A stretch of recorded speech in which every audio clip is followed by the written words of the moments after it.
There's no health without mental health. This is a quote from David Thatcher, 15th Surgeon General of the United States. In the USA, 57.8 million people, that is 1 out of 5 adults, have mental illness, but only 50% seek medical treatment. Yet, how can we help people suffering from mental illness seek support without fear of judgment? How can we create a more inclusive society free of the harmful myths and stereotypes surrounding mental illness? How can we help people who are suffering to live in a free and equal place? Well, you might ask, who am I to ask such questions when I'm not even a psychologist? The answer is personal experience. I'll never forget the moment when I discovered that one of my loved ones had been suffering from depression for years.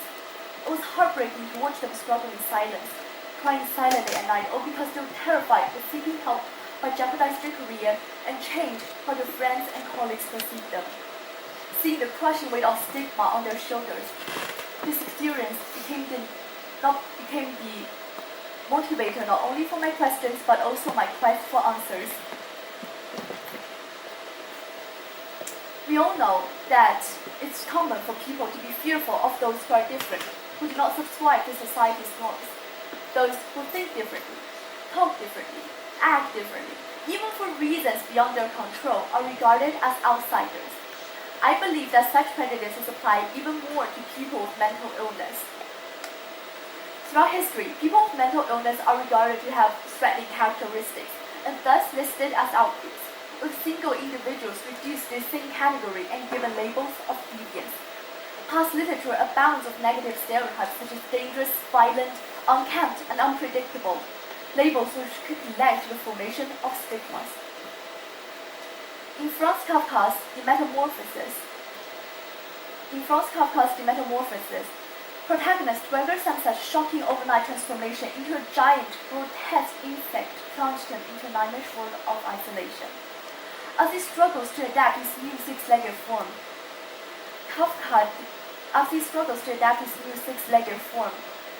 Berger faces the cold sting of societal rejection, losing both his sense of self and a place in the world. Through the main character's experiences, Kafka depicted a powerful image of how deviation from the norm can lead to social stigmas, and this in return to the formation of isolation and alienation, even from those who are close family members. According to the World Health Organization, stigma is a hidden burden of disease with serious psychological, physical, and social consequences. The most serious issue is how most prejudice is unconsciously fermented and expressed. In 1973, Stanford University psychiatrist David Rosenhan revolutionized psychiatry with his groundbreaking study on being sane in insane places. Challenging the validity of psychiatric diagnosis, Rosenhan and 8 other participants faked symptoms to gain admission into different mental hospitals. Once inside, they dropped the ad immediately and behaved normally. Shockingly, it took between 7 to 52 days for their release. Throughout this day, participants reported an alarming amount of dehumanizing treatment and severe invasion of privacy. Patients' personal belongings would be searched at random, and they would sometimes be observed even while using the restroom.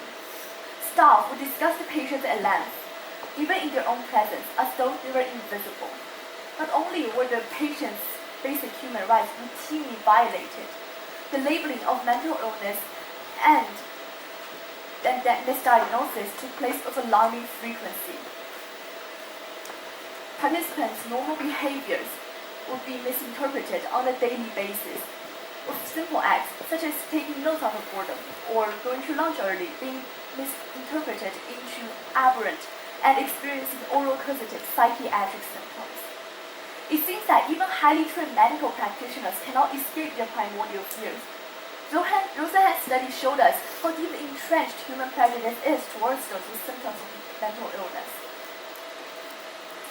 Stigma is a serious problem that cannot be overlooked. It prevents patients from seeking treatment, reduces trust in doctors, and makes recovery increasingly difficult. Nonetheless, with advanced technologies, the dark shadow of stigma is slowly disappearing. Social platforms around the world are useful tools in combating stigma. They permeate our daily lives, are essential for raising awareness and consciousness. Online clinics and support groups can provide patients with the safety of anonymity while seeking help from professionals and receiving encouragement from those who have similar experiences. Mental health services and resources can provide patients with limitless resources, especially for those with fear of judgment. This reminds me of the classic film One Flew Over the Cuckoo's Nest, one of those powerful agents that changed public opinion about mental health institutions and shed light on the treatment of psychiatric patients. By delving into the lives of those affected by mental health stigma, the film explored themes of isolation and alienation. Its impact went beyond the cinema, raising awareness for both mental health reforms and trigger changes to the system. Indeed, all these changes are valuable steps for reducing mental illness stigma.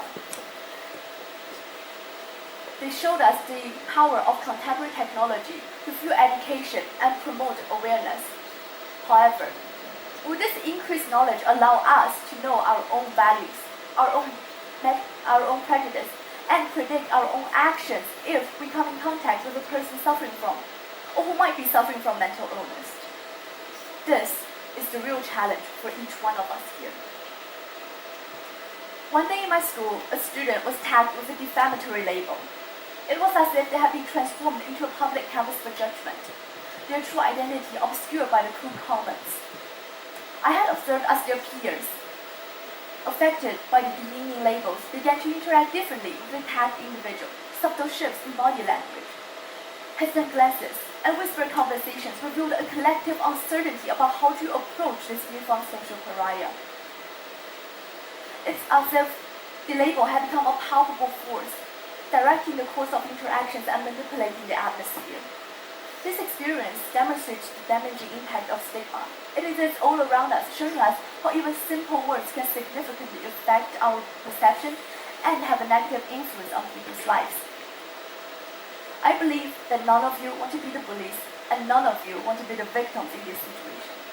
So, may I remind you that it's only by you taking action that change will happen.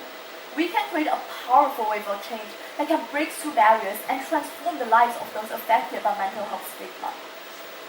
However, most of us here are not even adults. What can a bunch of teenagers do to make a difference? Well, I offer you 3 simple strategies. The first focuses on self, the second on the general public, and the third on those affected or possibly affected by the stigma of mental ill health. The first strategy is to educate ourselves. Stigma is often caused by a lack of knowledge about mental conditions. Therefore, it is an important first step for us to learn about them. With limitless resources available online and in libraries, we can easily know about different mental conditions, their symptoms and treatments.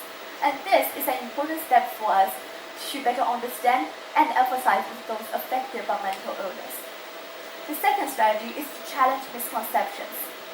Whether it's in direct face-to-face or online conversations, we all have a moral duty to offer more accurate information about mental illness and to call out negative attitudes and stereotypes. Of course, this takes courage and also tact, but we can do it. We can be the ones who reduce prejudice and transform the lives of those affected. The third strategy is to think rationally and critically. Some mental illnesses, such as depression, can sometimes lead people to be withdrawn, isolated, or make unwise decisions.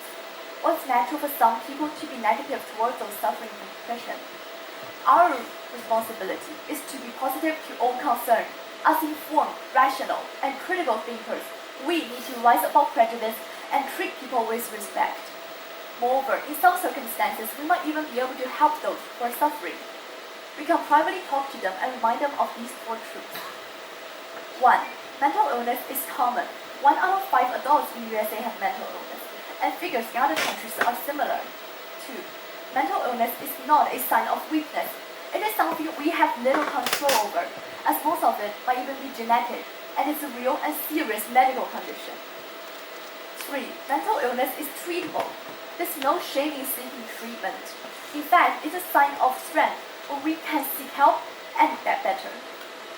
4. Mental illness is not a life sentence. With the proper treatment, patients can recover and still live happy and healthy lives. Even though it might be challenging, having these conversations with friends and families might help them see things differently, and even encourage the road to recovery. Dear members of the audience, mental illness is real and can affect any one of us. Please remember the 3 strategies that can make a real difference to the lives of others. Challenge misconceptions, educate ourselves, and think rationally and critically. Please remember that we all have a responsibility to take appropriate and positive action to help others. This is the hallmark of a civilized society. Only with enlightened and communal effort that we can aim to create a more inclusive, healthy, and just society.